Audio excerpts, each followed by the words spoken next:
24 caret gold coin પર ચમકશે American પ્રમુખ Trump. કાયદાકીય વિવાદો વચ્ચે અમેરિકાના સ્થાપના દિવસે લોન્ચ કરાશે આ સિક્કા। જીવિત પ્રમુખની તસવીર સાથેના સિક્કાને મંજૂરી મળતા વિવાદ શરૂ થયો છે। ટ્રમ્પની છબી ધરાવતા 24 કેરેટ સોનાના સ્મૃતિ સિક્કાને ફેડરલ આર્ટ્સ કમિશન દ્વારા મંજૂરી અપાઈ છે।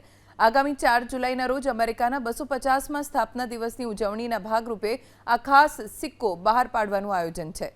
અમેરિકાના ફેડરલ કાયદા મુજબ કોઈ પણ જીવિત પ્રમુખની તસવીર ચલણી સિક્કા કે નોટ પર છાપી નથી શકાતી। જો કે આ કિસ્સામાં ટ્રેઝરી સેક્રેટરી સ્કોટ બેસેન્ટની વિશેષ સત્તાનો ઉપયોગ કરીને આ નિર્ણય લેવાયો છે। આ નિર્ણયનો રાજકીય સ્તરે પણ વ્યાપક વિરોધ જોવા મળ્યો। અમેરિકાના ઇતિહાસમાં અત્યાર સુધી માત્ર કેલ્વિન ફુલિજ એકમાત્ર પ્રમુખ હતા જેમની છબી તેમના જીવનકાળ દરમિયાન સિક્કા પર જોવા મળી। હવે ટ્રમ્પ આ યાદીમાં સામેલ થતા બીજા પ્રમુખ બનશે।